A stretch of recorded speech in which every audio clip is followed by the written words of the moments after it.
I'd like to share a reading from the Bhagavad Gita today, say a few words. This is from the 18th chapter, 55 and 56.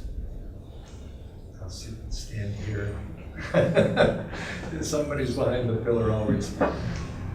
By supreme devotion to me, he can quickly realize me in my true nature, what and who I am. Knowing these truths, he can unhesitatingly enter into me. Over and above the faithful performance of all one's duties, and taking shelter completely in me, he must still be received by my grace. Now I wanted to mention that, say a few things about this, but I'll read what Swami's commentary, just a little bit of it. It says, it is important to understand that God, because he is above his law, cannot be won only by following his law. No mathematically exact formula can induce him to reveal himself.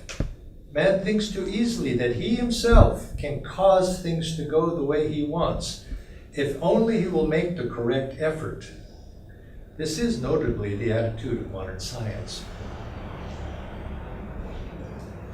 There's this story, I'll just briefly summarize it, but God was speaking to Narada, Vishnu was speaking to Narada, and wanting to demonstrate to Narada the quality of some of his devotees. And so he said, there's two I want you to test.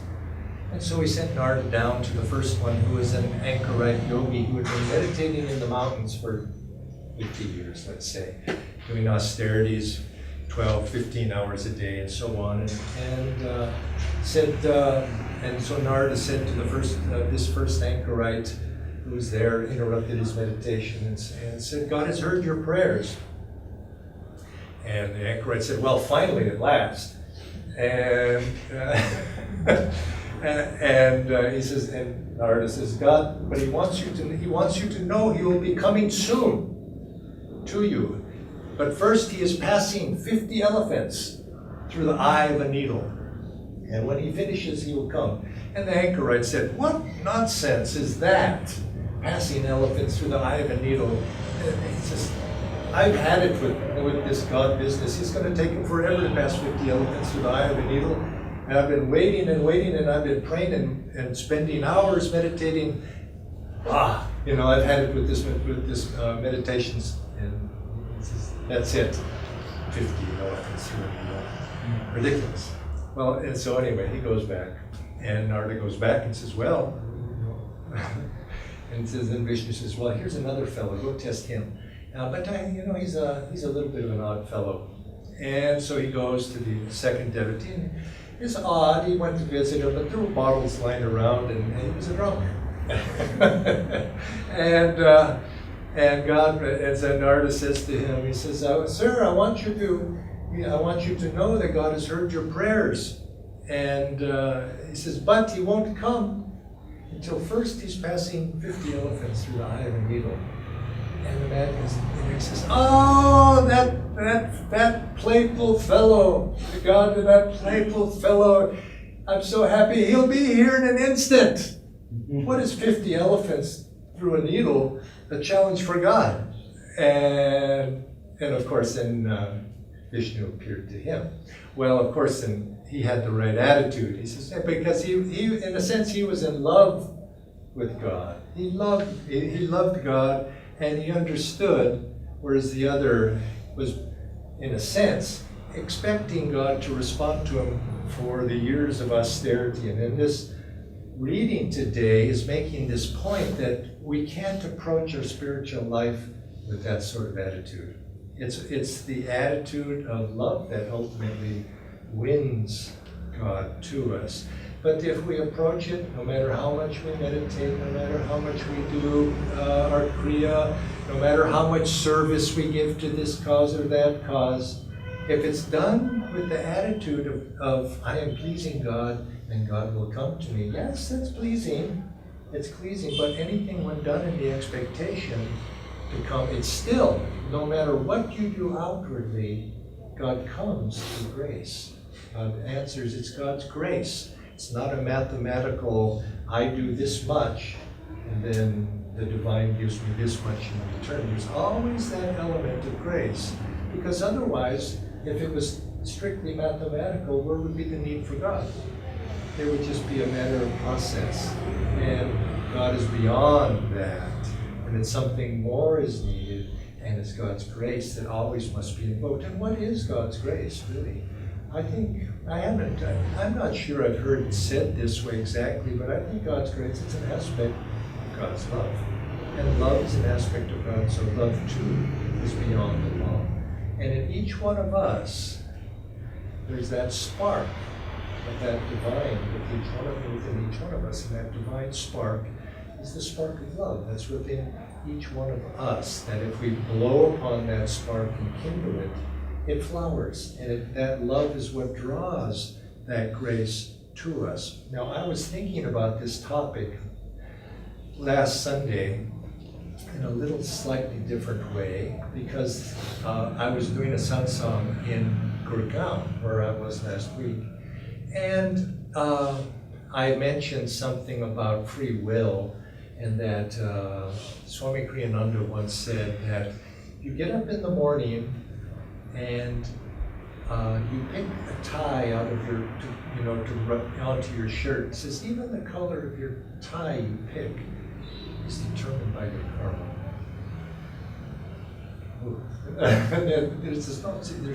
You don't have that free will.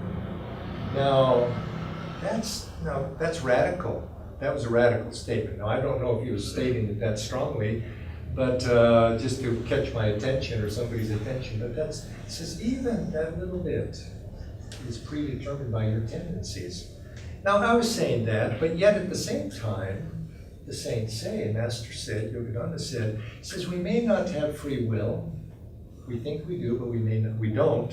But yet we do have free will in this regard.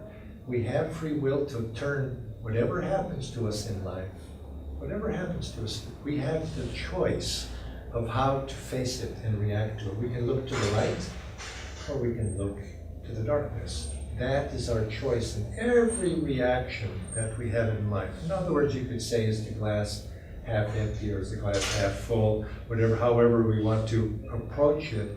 If we react with a positive attitude or negative attitude, is our energy going up or is our energy going down? Now, I said that as a standard answer, but afterward, after the class, after the satsang, a fellow came up to me and he disputed, and he was very rational, he had good arguments too, and he wanted to know more. He didn't question so much what I was saying is true, but he wanted me to prove that to him. And I have to admit, to be able to prove, it was like, can you prove God? It's very difficult. You cannot disprove either, but actually it's beyond proof. So I had to rely a little bit upon a time-tested argument to say, well, the masters and the saints who have gone before us, we know that they've gone into higher states of consciousness and they've manifested that, and they have come back and attested to this, that yes, there is that spark of free will in each person. You have that. And I went on to explain on that. But I could see I didn't feel good with that argument alone, because it was, I felt I was cheating a little bit. I wasn't totally answering right to say it that way alone. I wanted to think about it. And what would have been another argument that might have satisfied him? And I thought of this element of grace, because grace is an aspect of love. But I also thought about, yes, do we have free will? And I thought about will. If God is beyond the law, as Gita says, God is beyond the law. He's not confined by his laws, or else he wouldn't be the divine. The creator has to be beyond that. So if that's true, then you would have to say his aspects are also, and love is an aspect, but also will, which is a spark in each one of us, is also an aspect of God. Will is an aspect of that element of power. We call it even willpower. We have element, and power is an aspect, the omnipotent aspect.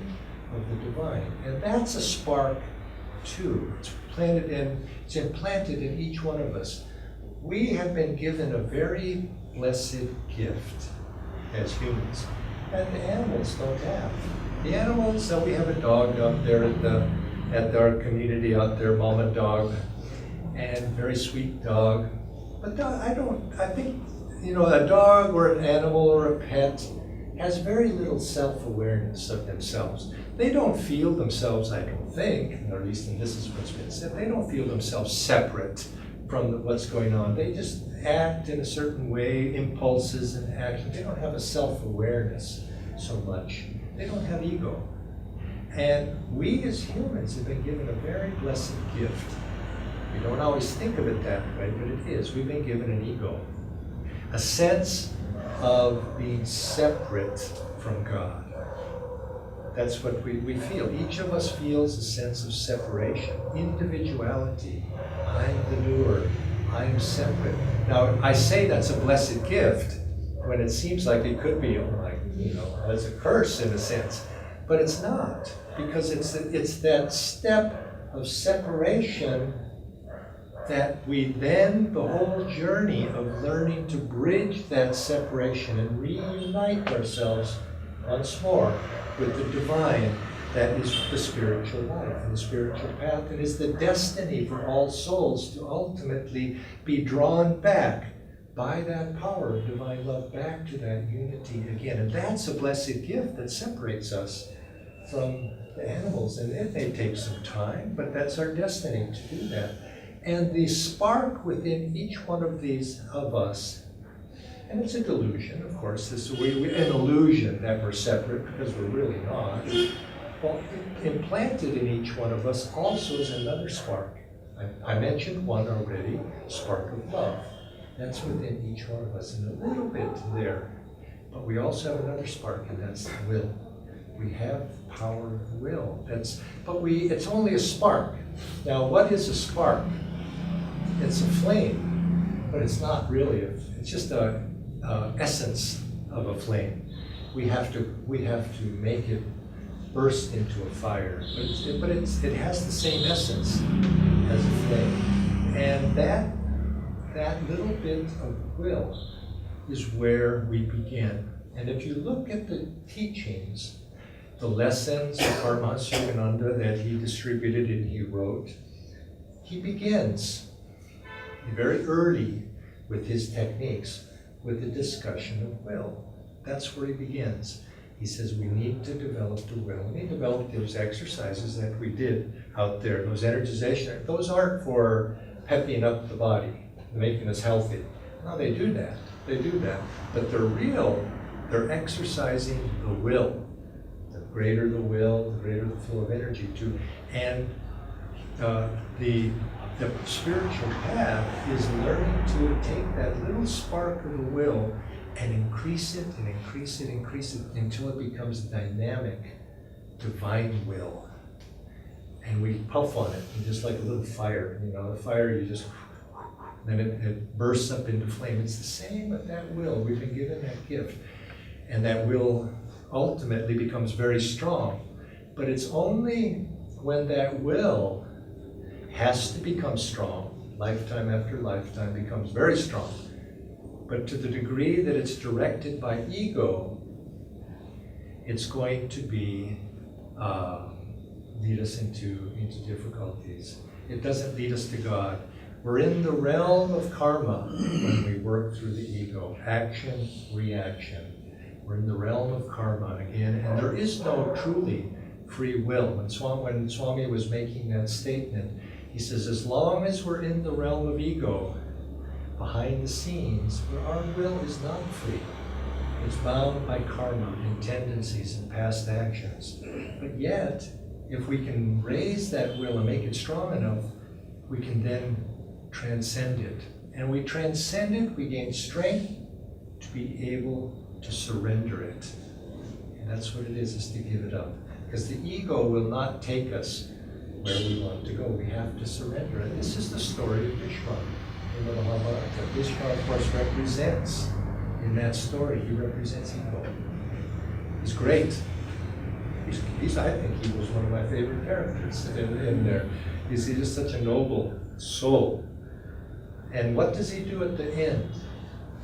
He gives himself up. He was the king. Now, he was not the true king, or he was not the ruling king, but he was the regent. You might say he watched out for the kingdom, and that's the role the ego plays within us. But at the end, he had to sacrifice himself, and he instructed the Pandavas how to conquer him. Here's how you can defeat me, and then he surrendered. And this is what the ego that must do. And this takes great strength to be able to do that. And this is our gift, to be able to make ourselves, through the use of our will, the ability to surrender it and transform it. And this use of the will, making it strong, also bringing in that other element of grace, that other element of love, because that too is a spark that is there. And that spark too, we blow upon that, and in that flame of divine love, we attract to ourselves the divine blessings to us. It's by love that we win God. We can't do it by mechanical practice alone. Now, of course, Master said that we have to, if we're in this world of illusion, Maya, we can't simply say, I'm not in it. We have to play by its rules. If we're in it, and if we think we have free will, so we must act that way and use it to the highest level possible. But in the end, we have to transcend the ego, and that's when we truly become free. And we can attract that grace, we can attract that divine presence to us by the use of the heart and by the use of our capacity to love. We set the stage, we open the heart, we attract God to us, but we cannot demand it. And what is love really? Pure love, pure divine love expects and asks nothing. It's simply a pure act of giving. You know, people who love and say to the other person, but you don't love me back. That's not pure love. You see, that's maybe a romantic love, not asking for reciprocation. Pure love is the pure giving of the heart with no expectation, just a willingness to give, a desire to give. And when we can purify the heart in that way, that grace of simply giving, in the very act of doing that, we find grace coming to us in that very action, because there's no motivation, there's no ego, there's no wanting. And so this is the attitude we want to bring to our meditation. We want to call to God, come out of the darkness, Mother. But it's in a sense, it's a call of love, of just wanting to give ourselves. And if you come, you come. If you don't come, I'm going to call anyway. I'm going to come, but there's just a total offering of oneself, and that's what draws the divine to us. And naturally, too, we have to do our practices, Guru given meditation, but if we do them without that quality of the divine in the heart, it's going to be like that anchorite meditating 50 years. It becomes dry. And God watches the heart, and this is the truth of all religions. God watches the heart. But if you love God, you'll want to serve God, and if you love God, you'll want to meditate on God. It comes naturally. So cultivate that. That's where we begin the spiritual path, and in the long run, that's where the spiritual path ends, in the love of God.